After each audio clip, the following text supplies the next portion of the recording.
Welcome to Spider-Man 2, a brand new web-slinging adventure coming to PS5 that sees Peter Parker become bonded with the extraterrestrial Venom symbiote. It's got big teeth.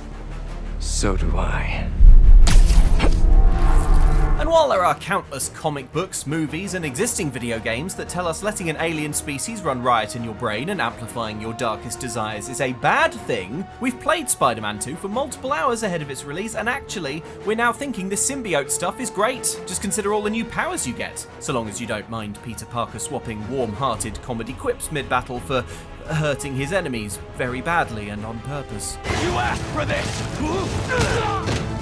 We can live with it. Spider-Man has never been one of those hulking great unstoppable force superheroes. He has normal-sized hands and he probably can't punch too hard in case a wrist-mounted web canister breaks and goes off in his face. But that's all changed thanks to Symbiote Punch, the most straightforward new power PT has in Spider-Man 2, mapped to L1 and square in this new gameplay provided by Sony. Have some of this, lizard. And sure, Peter Parker was definitely a capable fighter without an alien symbiote twisting his mind like saltwater taffy, but did you ever think, what if Spider-Man quickly needs to crush a dog? Oh, come on, it's only a robot dog. For now. Relax. All scientists in the world are united by one dream, to actually climb inside a particle accelerator and feel the sweet proton beams flowing over their bodies. They can't do it though because they haven't let a member of the Clintar alien species take root inside their brains. The cowards. Peter Parker is much braver, however, and in one stage that we got to play, shows just how relaxed he is about climbing into a malfunctioning particle accelerator to punch and kick and shoot webs into its extremely sensitive insides. In the cutscene prior to climbing into this machine, Peter explains that the symbiote suit will protect him just fine in this deeply irradiated environment, giving him not just the power, but the confidence to live his dreams. It's amazing, especially when you consider the only downsides to hosting the symbiote are a gradual, sinister twisting of your thoughts and deeds, and an extreme sensitivity to loud noises. But there probably aren't many of those in New York, so I'm sure it's fine.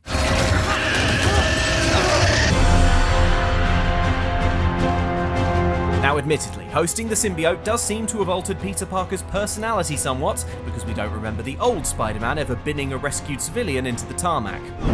But if Miles Morales had bothered to stop and ask that civilian whether he'd rather live in a New York where Spider-Man never bins people into the tarmac, or one where Spider-Man can regularly explode his body into a room-filling sea urchin of death, I think we all know what he'd say. Meet Symbiote Blast, which sounds like a new kind of Mountain Dew, but is actually another symbiote power unlocked in Spider-Man 2, once more activated with L1 and one of the face buttons. Craven was smart to stay home! Now admittedly, Spider-Man's friends and family, particularly the closed-minded among them, might have reservations about seeing their dear Peter Parker impaling dozens of enemies with alien tendrils. They might wonder if the symbiote in his brain is bad, for example. But Peter has a perfectly satisfactory explanation for the whole thing. What the hell was that? I don't know! I was just so... in the suit!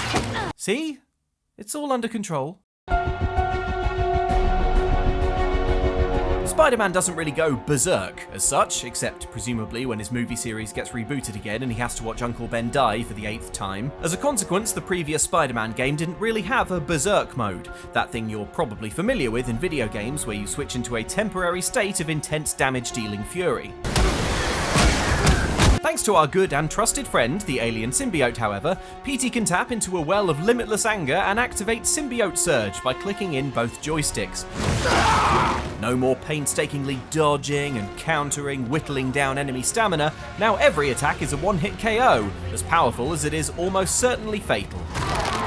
Are you hearing this, Harry? It's hard to argue that Peter Parker shouldn't be letting the symbiote slowly wrestle away control of his mind, when you can do stuff like this as a direct consequence. Warning. Building integrity. I mean, come on. Surely that's worth one human mind. One of the grisliest new abilities present in Spider-Man 2 is known as Symbiote Strike, another special move that's on cooldown so you can't spam it over and over again, which is just as well because the game would be kind of trivial if you spent all of it inside a dense, writhing, charging mass of symbiote tendrils. You can still be with them! Also, the cutscenes would be weirder. This slimy-looking ability fires enemies up in the air, so it's probably a great starting point for a potent mid-air combo attack. See? Life is pretty sweet with a symbiote in your brain. Regular Spider-Man would have smashed a church window too, right? I'm pretty sure. Spider-Man isn't typically the kind of hero to block an incoming attack. He's the kind to dodge it nimbly, and then come back with a perfectly witty retort. Oh crap! Okay, Peter may be slightly off his game lately. What he now lacks in wit, however, Peter makes up for in fighting power. In this game, Peter and Miles can block incoming attacks with a well-timed press of L1 to parry. But only Peter's parry move involves a roiling mass of tentacles bursting out of his torso. So therefore, his is clearly better. Any attack can be parried, and some, shown with a yellow indicator, must be parried if you don't want to take a lot of damage. It's extremely satisfying when you get it right, and in our admittedly limited time with the game, the timing on hitting those parries seemed pretty generous, so I don't think this game is about to demand frame-perfect Dark Souls parries from you. Although it is like Dark Souls in the way that Peter uses his symbiote powers to go totally medieval, and is gothic AF now. He even shoots black webs. Now dig on this.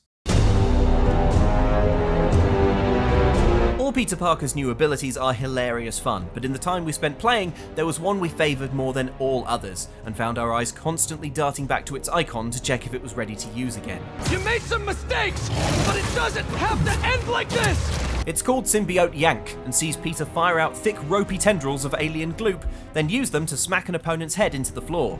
Which is all well and good, but it's when you dive into the upgrade menu and remove the limit on how many enemies this move can target that it really proves its worth. It may not be very friendly or neighbourly, but in a game where you're almost always vastly outnumbered, this bone-crunching room clearer really gives you a little breathing space. Besides, maybe after a few more of these symbiote moves, Spider-Man's enemies will finally start to show him a little respect. After all, as Uncle Ben said, with great power comes great respectability. Pretty sure I remembered that right.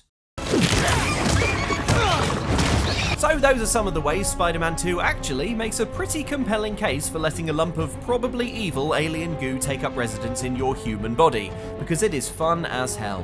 Luke, have you been telling everyone it's good to be infected by alien goo again? No. You'd better not be, because we cannot afford the legal fees for that a second time. No, I remember the talk. Yeah, anyway, what are you hoping to get out of the new Spider-Man game when it launches on the 20th of October? Let us know in the comments, and hey, if you want to chat Spider-Man with other fans of the channel, why not check out our Patreon Supporters Club, which gets you access to the OXSC Discord. Alright Pete, play me out with one of your trademark quips. So you like smashing things? How about I smash your face? Oh dear, he really has gone wrong, hasn't he?